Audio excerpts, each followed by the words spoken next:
Dear student, welcome back to my channel study 7.0। स्वागत है इस नई वीडियो में। इस वीडियो में स्टूडेंट हम पढ़ने वाले हैं क्लास 10th का 2019 में पूछे गए साइंस में जितने भी आपसे क्वेश्चन पूछे गए थे उसका आज हम क्वेश्चन बैंक पढ़ने वाले हैं। उसके सारे क्वेश्चन तथा उनके आंसर देखने वाले हैं। तो स्टूडेंट, आप हमारे यूट्यूब चैनल स्टडी 7.0 पे यदि पहली बार आए हैं तो हमारे चैनल को जरूर सब्सक्राइब कर लें तथा स्टूडेंट आप हमारी यूट्यूब चैनल से अपनी सारी सब्जेक्ट का नोट्स तथा क्वेश्चन बैंक्स ले सकते हैं। तो चलिए स्टूडेंट, हम क्वेश्चन को शुरू करते हैं।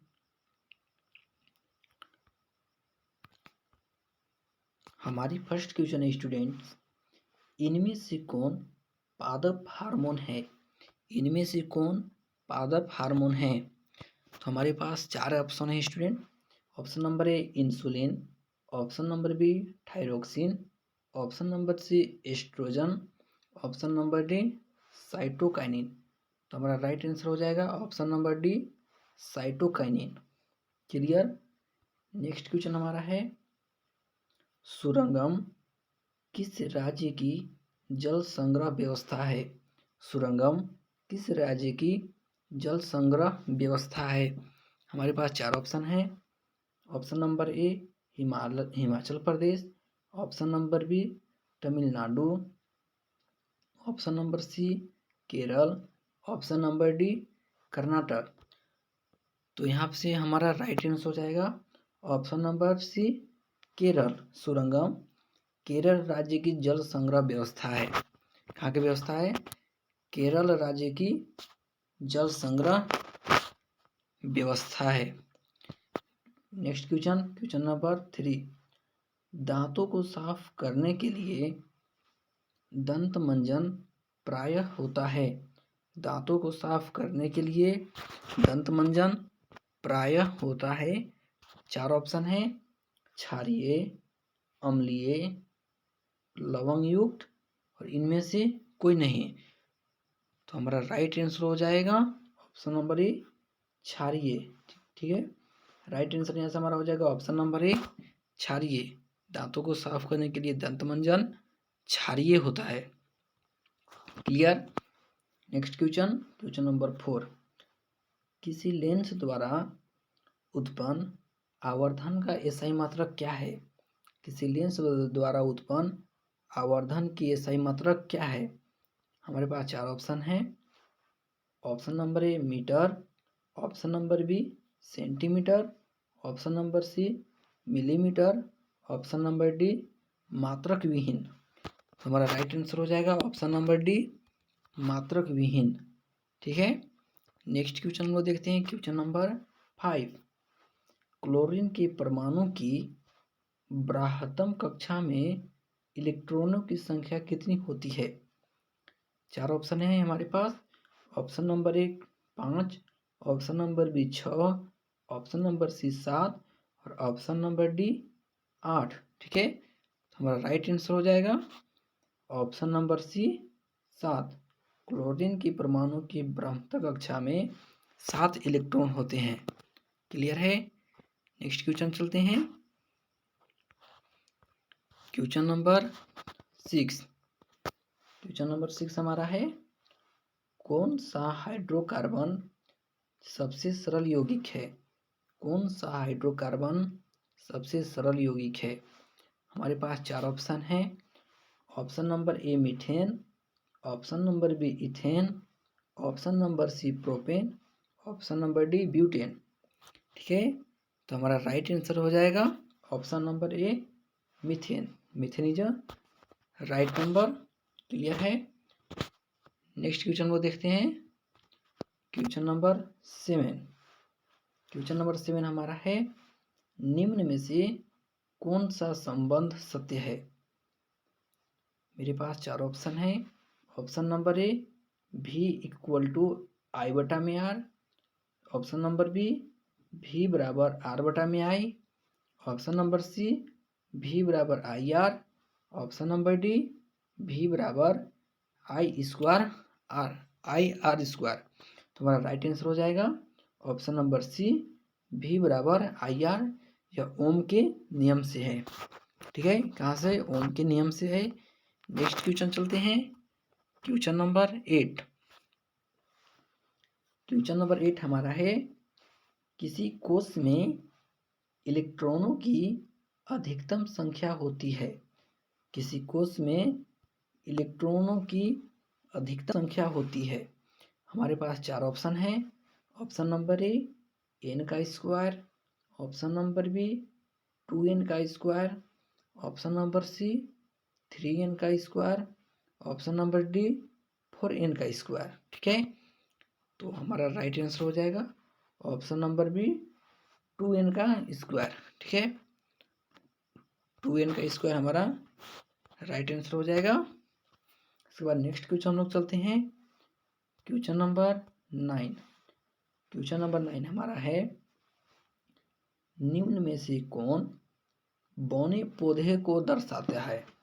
निम्न में से कौन बौने पौधे को दर्शाता है।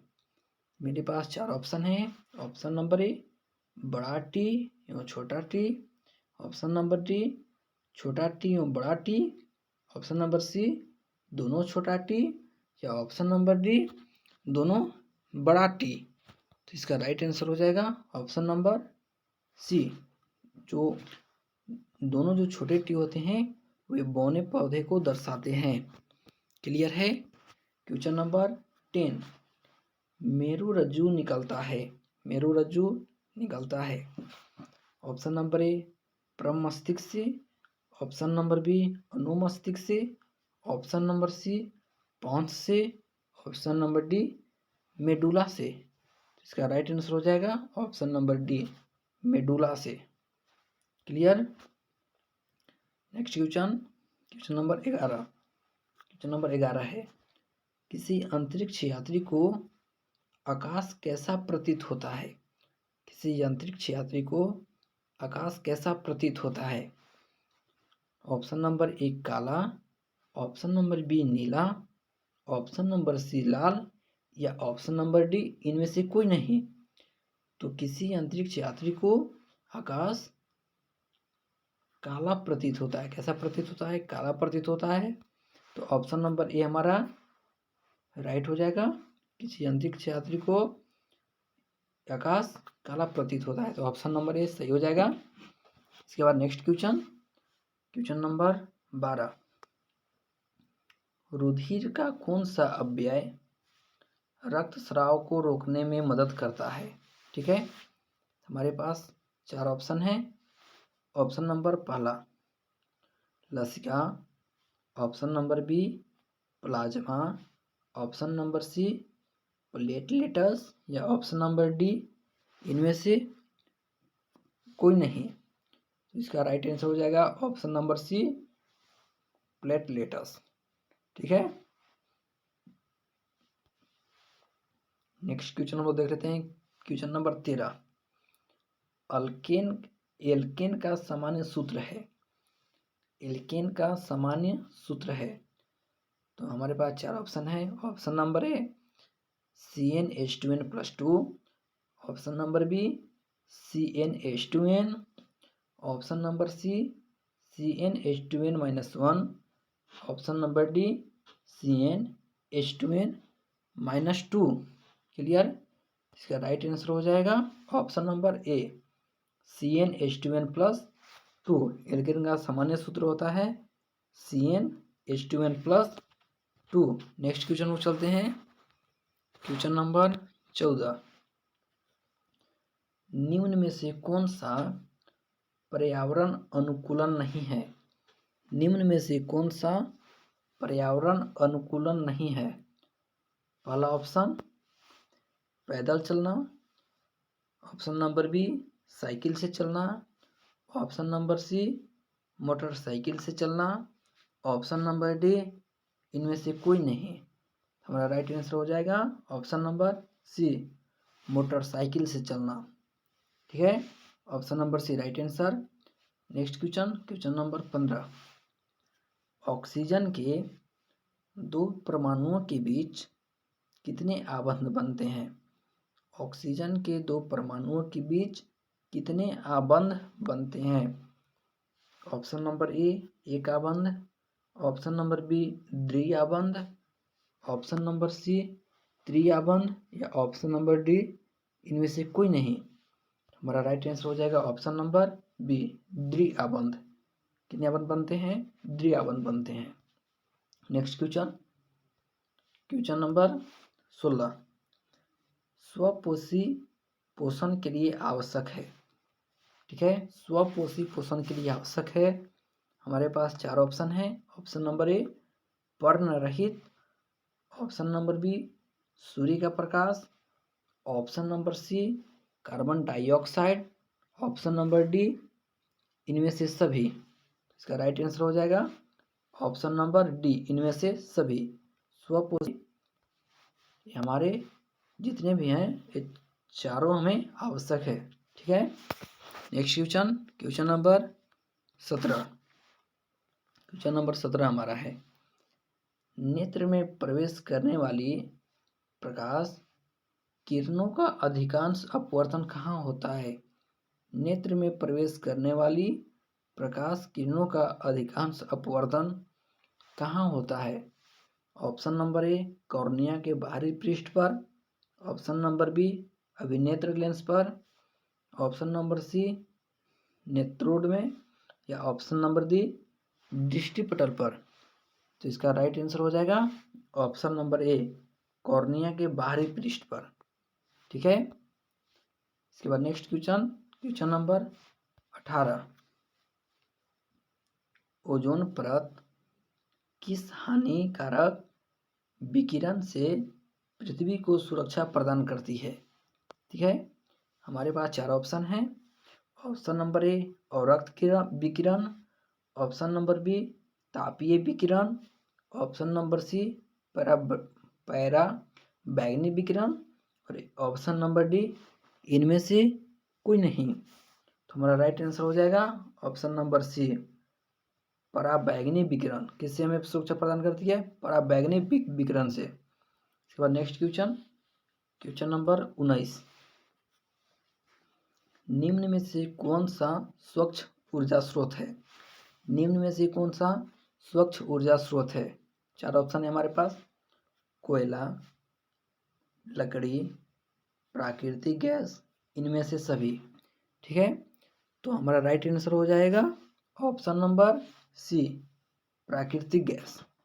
ठीक है, इसके बाद अगला क्वेश्चन नंबर 20 निम्न में से कौन एक उभयलिंगी जंतु है? निम्न में से कौन एक उभयलिंगी जंतु है? ठीक है, हमारे पास चार ऑप्शन है। ऑप्शन नंबर ए केचुआ, ऑप्शन नंबर बी कुत्ता, ऑप्शन नंबर सी बिल्ली, ऑप्शन नंबर डी बकरी। तो हमारा राइट आंसर इसमें हो जाएगा ऑप्शन नंबर ए केचुआ। क्या हो जाएगा राइट आंसर? ऑप्शन नंबर ए केचुआ। ठीक, क्लियर है। अगला क्वेश्चन हम लोग देख लेते हैं। Question number 21। क्वेश्चन नंबर 21 हमारा है निम्न में से कौन एक लिंगी पुष्प है? निम्न में से कौन एक लिंगी पुष्प है? चार ऑप्शन है हमारे पास। ऑप्शन नंबर ए गुड़हल पुष्प, ऑप्शन नंबर बी सरसों पुष्प, ऑप्शन नंबर सी पपीता पुष्प, ऑप्शन नंबर डी गुलाब पुष्प।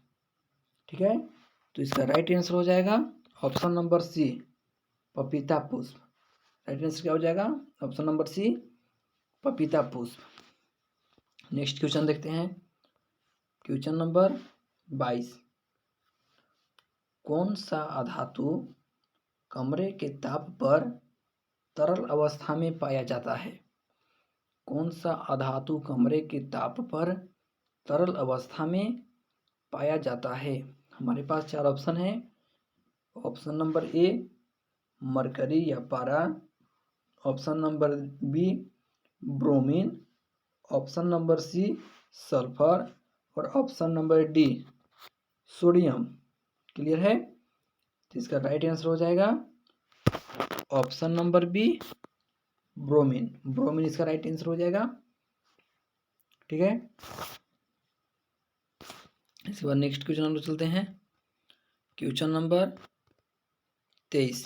क्वेश्चन नंबर 23 हमारा है, धोबियां सोडा का रासायनिक सूत्र है। धोबियां सोडा का रासायनिक सूत्र है। तो हमारे पास चार ऑप्शन है। ऑप्शन नंबर ए है NaHCO3, ठीक है। Option number B Na2CO3 × 10H2O और ऑप्शन नंबर सी CaOH2 या ऑप्शन नंबर डी इनमें से कोई नहीं। तो इसका राइट आंसर हो जाएगा option number B. Option number B इसका राइट आंसर हो जाएगा, ठीक है। इसके बाद हम लोग नेक्स्ट क्वेश्चन चलते हैं। क्वेश्चन नंबर 24 हमारा है। क्वेश्चन नंबर 24, निम्न में से कौन सा जीवाणु जनित रोग नहीं है। निम्न में से कौन सा जीवाणु जनित रोग नहीं है। तो इसमें चार ऑप्शन है। ऑप्शन नंबर ए है gonorrhoea, option number B syphilis, option number C मस्सा या ऑप्शन नंबर डी इनमें से कोई नहीं। तो इसका राइट आंसर हो जाएगा ऑप्शन नंबर सी मस्सा। इसका राइट आंसर हो जाएगा मस्सा। इसके बाद next question, question number 25। Question number 25 हमारा है, निम्न में से किस धातु का गलनांक सबसे कम है। निम्न में से किस धातु का गलनांक सबसे कम है।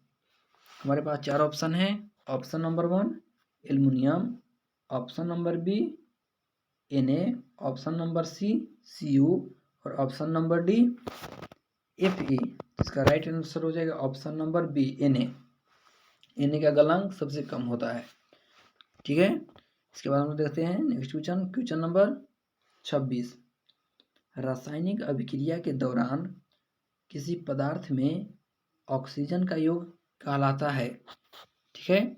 हमारे पास चार ऑप्शन है। ऑप्शन नंबर पहला अपचय, ऑप्शन नंबर बी उपचय और ऑप्शन नंबर सी संक्षारण और ऑप्शन नंबर डी इनमें से कोई नहीं। तो इसका राइट आंसर हो जाएगा ऑप्शन नंबर बी उपचय।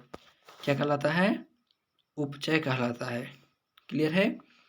इसके बाद हम देख लेते हैं next question. Question number 27। Question number 27 हमारा है, कौन सा परंपरागत ऊर्जा स्रोत है। कौन सा परंपरागत ऊर्जा स्रोत है। तो हमारे पास चार ऑप्शन है। ऑप्शन नंबर ए जैव मात्रा बायोमास, ऑप्शन नंबर बी नाभिकीय ऊर्जा स्रोत, ऑप्शन नंबर सी भूतापीय ऊर्जा स्रोत या ऑप्शन नंबर डी इनमें से कोई नहीं। तो हमारा राइट आंसर हो जाएगा ऑप्शन नंबर ए जैव मात्रा बायोमास, ठीक है। इसके बाद हम लोग देख लेते हैं अगला क्वेश्चन। अगला क्वेश्चन हमारा है क्वेश्चन नंबर 28, संगमरमर का रासायनिक सूत्र क्या है। संगमरमर का रासायनिक सूत्र क्या है, ठीक है। हमारे पास चार ऑप्शन है। CaO, CaOH2, CaCO3 या इनमें से कोई नहीं। इसका राइट आंसर हो जाएगा ऑप्शन नंबर सी CaCO3, ठीक है। और इतने हमारे ऑब्जेक्टिव क्वेश्चन थे। इसके बाद हमारे आते हैं लॉन्ग डिस्टेंस क्वेश्चन। तो पहला क्वेश्चन हमारा है, प्रकाश के अपवर्तन के नियमों को लिखें, ठीक है स्टूडेंट। तो हम यहाँ पे क्वेश्चन बैंक पढ़ रहे हैं। तो बोला कि प्रकाश के अपवर्तन के नियमों को लिखें। तो यहाँ पे इसका उत्तर स्टूडेंट आपको 2018 के क्वेश्चन बैंक में आपको मिलेगी।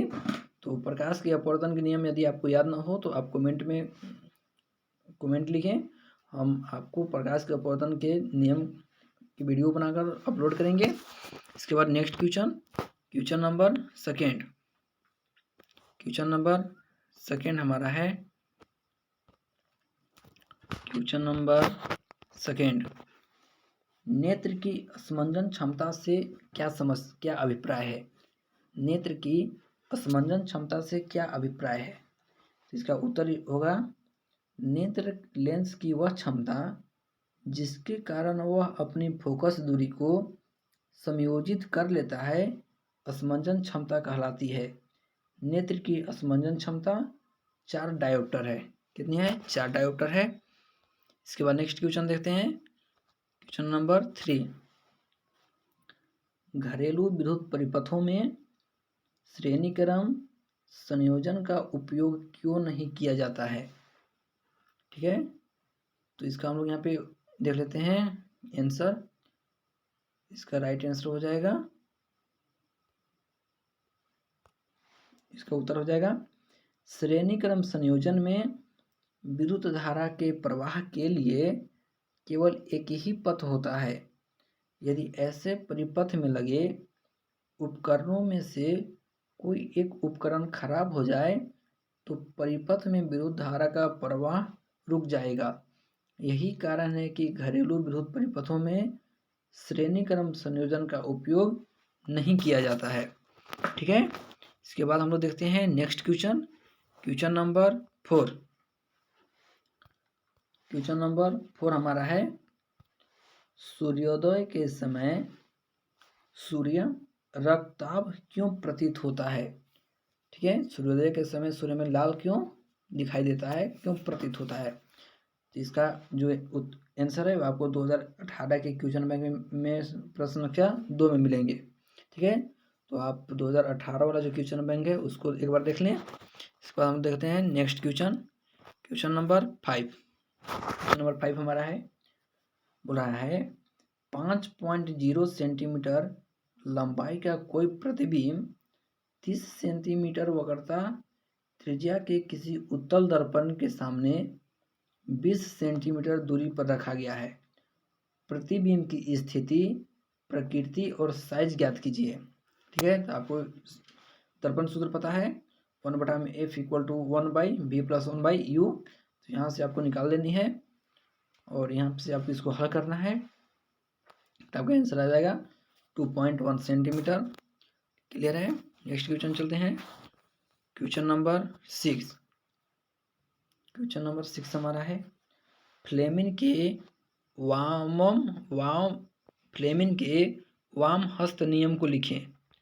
क्या बोल रहा है कि फ्लेमिंग के वाम हस्त नियम को लिखें, या आपसे एग्जाम में यहाँ से पूछ देगा कि फ्लेमिंग के बाएं हाथ के नियम को लिखें। क्या बोल देगा कि फ्लेमिंग के बाएं हाथ के नियम को लिखें। ठीक है, इसका उत्तर हो जाएगा फ्लेमिंग के वायम हस्त नियम के अनुसार आरोपित बल की दिशा चुंबकीय क्षेत्र तथा विद्युत धारा दोनों की दिशाओं के लंबवत होती है। विद्युत धारा की दिशा इलेक्ट्रॉनों की गति के विपरीत दिशा में होती है, इसलिए चुंबकीय क्षेत्र नीचे की दिशा की ओर होगी। कहाँ होगी? नीचे की दिशा की ओर होगी। यही हमारा फ्लेमिंग के वायम हस्त नियम हो जाएगा। ठीक है, यहाँ से आप वीडियो को स्क्रीनशॉट ले लें या वीडियो को स्टॉप करके क्वेश्चन आंसर को लिख लें। नेक्स्ट क्वेश्चन हम लोग चलते हैं, क्वेश्चन नंबर 7। क्वेश्चन नंबर 7 हमारा है, हम ऊर्जा के वैकल्पिक स्रोतों की ओर ध्यान दे रहे हैं। ठीक है, क्यों ध्यान दे रहे हैं? तो इसका आंसर आपको 2018 के क्वेश्चन बैंक में मिलेगा, प्रश्न संख्या 6 में। ठीक है, नेक्स्ट क्वेश्चन हम लोग देख लेते हैं, क्वेश्चन नंबर 8। दो चुंबकीय क्षेत्र रेखाएं एक दूसरे को कभी प्रतिच्छेद क्यों नहीं करती? अच्छा क्वेश्चन है एग्जाम के लिए। तो इसका उत्तर हो जाएगा, यदि कोई दो बल रेखाएं एक दूसरे को नहीं काटती है, यदि वह काटेगी तो तात्पर्य यह होगा कि कटान बिंदु की उत्तरी ध्रुव पर लगा परिणामी बल दो दिशाओं में होगा, जो कि क्या है? असंभव है। क्या हो जाएगा? वह असंभव हो जाएगा। ठीक है, इसके बाद हम देख लेते हैं next question, question number 9 question है, विद्युत मोटर का नामांकित आरेख चित्र खींचे, इसका सिद्धांत तथा कार्य विधि स्पष्ट करें। विद्युत मोटर में विभक्त वलय का क्या महत्व है? ठीक है, तो इसका उत्तर हमको मिलेगा 2016 का क्वेश्चन बैंक में प्रश्न संख्या 28 में। ठीक है, इसके बाद नेक्स्ट क्वेश्चन देखते हैं। क्वेश्चन नंबर 10, विद्युत शक्ति क्या है? निगमन करें H बराबर I²RT, जहाँ H किसी प्रतिरोध R में विद्युत धारा I द्वारा T समय में उत्पन्न ऊष्मा की मात्रा है।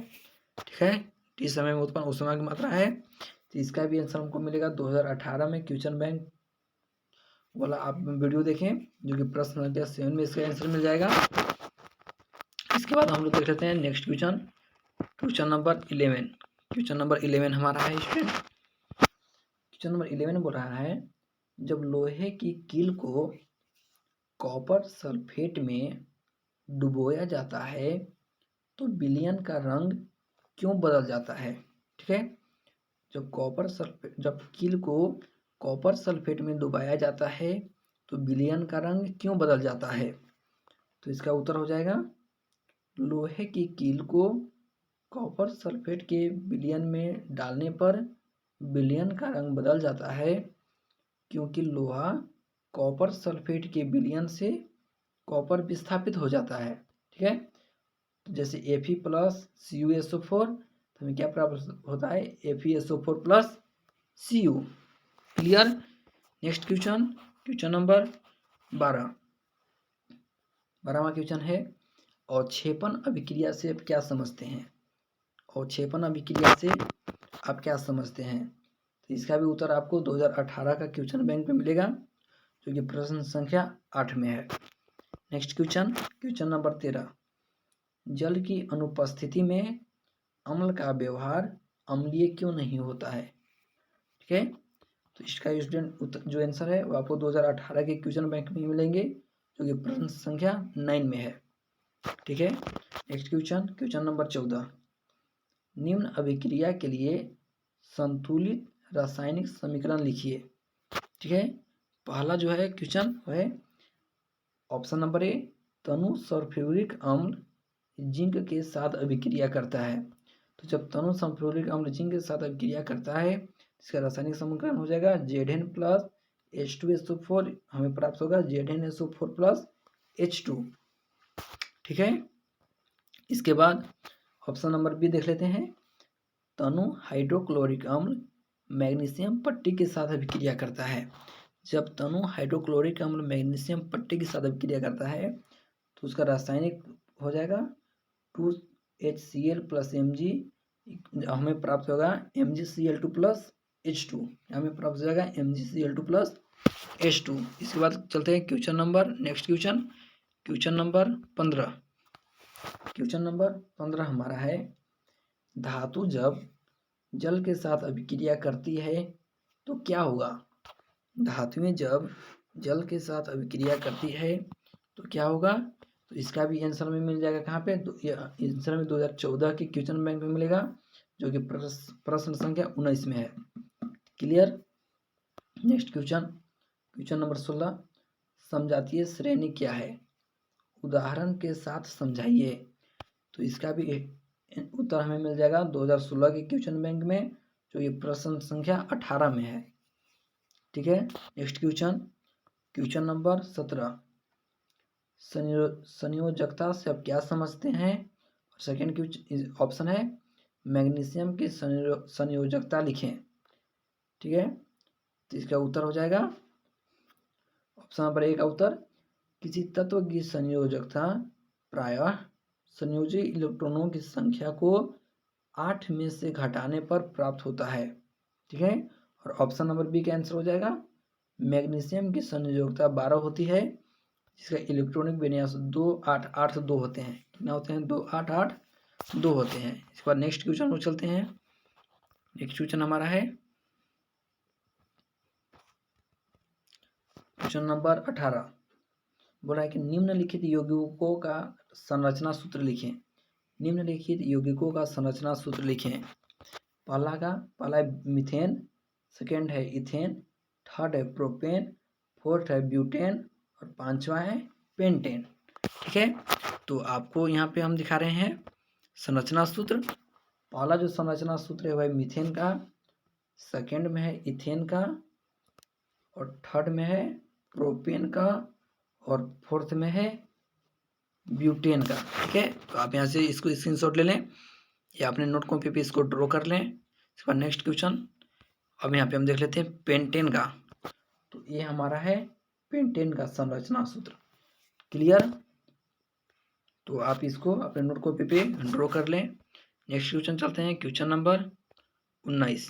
क्वेश्चन नंबर 19 बोल रहा है निम्न पदों की परिभाषा दें। निम्न पदों की परिभाषा दें।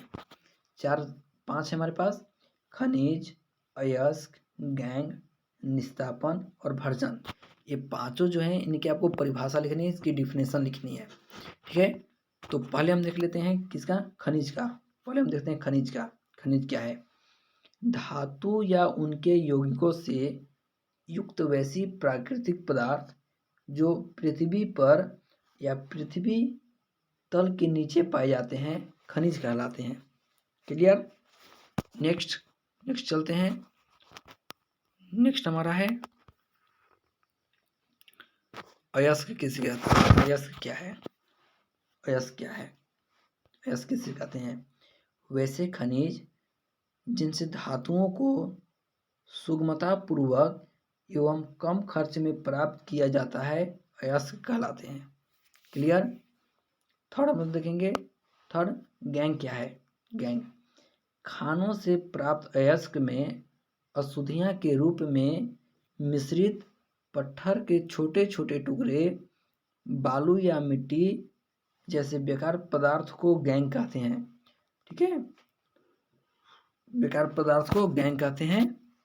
अब इसके बाद हम लोग पढ़ेंगे निस्तापन। निस्तापन क्या है, निस्तापन किसे कहते हैं, सांद्रित अयस्क को वायु की उपस्थिति या अनुपस्थिति में बिना द्रवित किए बहुत अधिक गर्म करने की क्रिया जिससे वाष्पशील अशुद्धियां बाहर निकलती है तथा कार्बोनेट अयस्क विघटित होकर धातु के ऑक्साइड में परिणत होते हैं, निस्तापन कहलाती है। क्या कहलाती है, उसे हम लोग निस्तापन कहते हैं। क्लियर, नेक्स्ट हमारा टॉपिक है भर्जन किसे कहते हैं। भर्जन क्या है, सांद्रित अयस्क को अकेले अथवा अन्य पदार्थों के साथ मिश्रित कर वायु के नियंत्रित मात्रा की उपस्थिति में बिना द्रवित किए गर्म करने की क्रिया भर्जन अथवा जारण कहलाती है।